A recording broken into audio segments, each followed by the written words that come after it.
I got a studio audience question from Lee Shapiro. Lee's a tough guy. Lee says, what's the biggest mistake you think you've made in the first 100 days?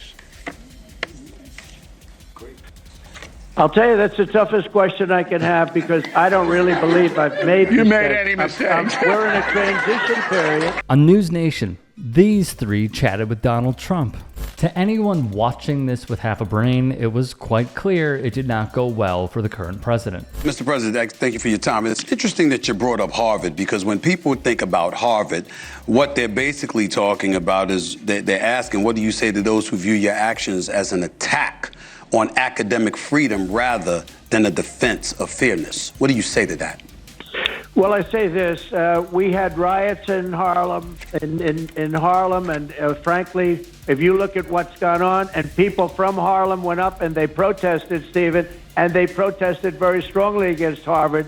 They happened to be on my side. You know, I got a very high black vote. You know that. Very, very high black vote. It was a very great compliment to me. I did criminal justice reform. I did opportunity zones for one of the greatest economic deals ever for the black and Hispanic community. I got tremendous. They agree with what I'm doing with respect to Harvard. To be clear, he was asked about Harvard. Harvard, not Harlem, Harvard. There were three headlines that really just stuck out to me. One was, as we know, Trump's mental decline. It's fairly obvious since we saw him run in 2016. Some are calling his brain mashed potatoes. Mediaite, along with The Independent, reported on it correctly, as did, surprisingly, TMZ, which shows me a lot. There was also the moment where Trump said, and I quote, "a very high black vote," and the camera was stuck on Stephen A. Smith's stone cold face. Another moment, I guess you could say. And to be clear, because we know how loud and wrong the right-wing media ecosystem is, one pollster said if Biden was asked a question about Harvard and went on a long rant about Harlem, it would be front page news and Republicans would be drawing up articles of impeachment. Trump is suffering severe mental decline, and it's about time it gets the attention it deserves. Because guess what? It's true. It is an uneven playing field that we have here. Trump is allowed to mix up names. The leader of Apple, Tim Cook, he called Tim Apple, which honestly was a funny moment. In a deposition, he thought E. Jean Carroll was Marla Maples, his ex-wife. Another moment, he played DJ at a town hall in Philadelphia. You remember that? Where he was on stage with Kristi Noem, belting out lyrics instead of holding the town hall for about 30 minutes. One Cornell expert said it is an example of mental decline. He refused a second debate with Kamala Harris. We probably know why.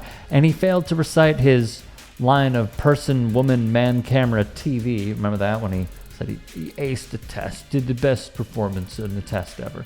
That was on April 14th of this year. He couldn't remember that one either. A series of rough polls this week, and I'm wondering how you process that. Does it hurt your feelings when you see numbers come in that are not what you'd like them to be? Well, first of all, they're fake polls. And if you take a look at the polls, they interviewed more, and for the most part, they interviewed more Democrats than they did Republicans, which is ridiculous and unfair. And Democrats aren't voting for Trump.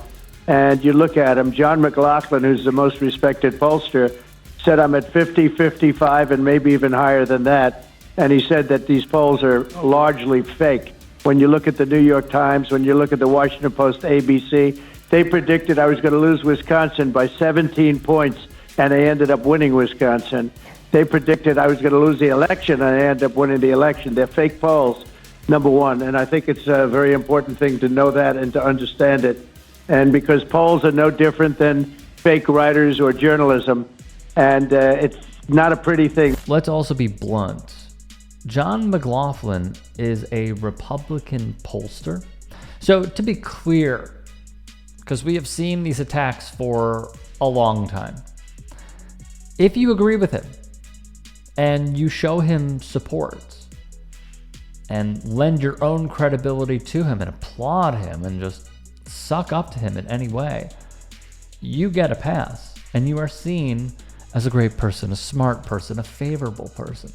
But if you're Terry Moran, who fact checks the president in real time over Kilmar Abrego Garcia, who was wrongfully deported, that he has MS-13 tattoos, which he does not, and saying those are real tattoos when they are photoshopped, he says, give me a break. I'm giving you the biggest break of your life. I've never heard of you. Terry Moran's been in media for decades. Credible journalist. And he went after Moran's character and told him, you're not being too nice. Because he's stating the truth. How many more examples do we possibly need of not just the bias of having people like Dom LeCrae, who you should know, was in a MAGA influencer press room with Caroline Leavitt, and why he got suspended from Twitter, and the amount of Republicans who do not call this out and call themselves constitutionalists, where your boy wants to run for a third term. It's remarkable. When do the articles of impeachment get written, is my question. Stephen A. Smith may run for president, as you know. Do you have any advice for Stephen A. If he launches the run? No, Stephen A. He's a good guy. He's a smart guy. I love watching him. He's got great entertainment skills, which is very important. People watch him. You know, a lot of these Democrats I watch, I say they have no chance. I've been pretty good at picking people and picking candidates, and I will tell you, I'd love to see him run. All right, there you go. Let's cut through the teeth of what he said, okay? He likes Stephen A. Smith because Trump associates ratings with winning or success. He loves Hollywood. He loves the Nielsen ratings. Everything that he thinks when, let's be clear, in 2020, all sports ratings were down. You know why? Because the protests were happening. Trump was making a ASS of himself every single day. Police were beating up media. They were beating up peaceful protesters. And then you had people that were also trying, while their mental health was declining, stay alive because of the pandemic. When the NBA saw a slippage, he attacked them for the worst ratings ever. Oh, they can't get any ratings. You know why? It's the BLM, blah, blah, blah. This is all he talks about all the time. That's why when he says stuff, I truly do believe he wants to know how many views it got on a certain outlet or a certain tweet or a certain Truth Social post. He is in the analytics like a content creator, and he cares about those numbers. He cares about poll numbers, don't get me wrong, but he also cares about being in the spotlight. In that call, that booty call, accidental, that he made to, I believe, a reporter, he said, I run the country, I run the world. That's how he views this stuff. He wants to be the most highly rated person. And when he sees Stephen A. Smith, he sees someone who gets exactly what he is looking for, but also what he values. The thing is this run legitimate by Stephen A. Smith? What do you make of all this Stephen A. Smith for president chatter? So it's funny because I hate that it's a conversation because it has become such a conversation. Even I am forced to talk about it, not just on this platform, but I'll be talking about it on my YouTube show for sure. I guess, I just refuse to believe it. I just really do. I'm skeptical. I'm not calling Stephen A. a liar.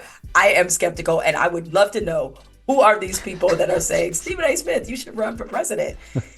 Well, one, we have to, this is sort of one of the byproducts of the person that we have in office now, is that understandably, it has given people a lot of confidence that they can also run for president.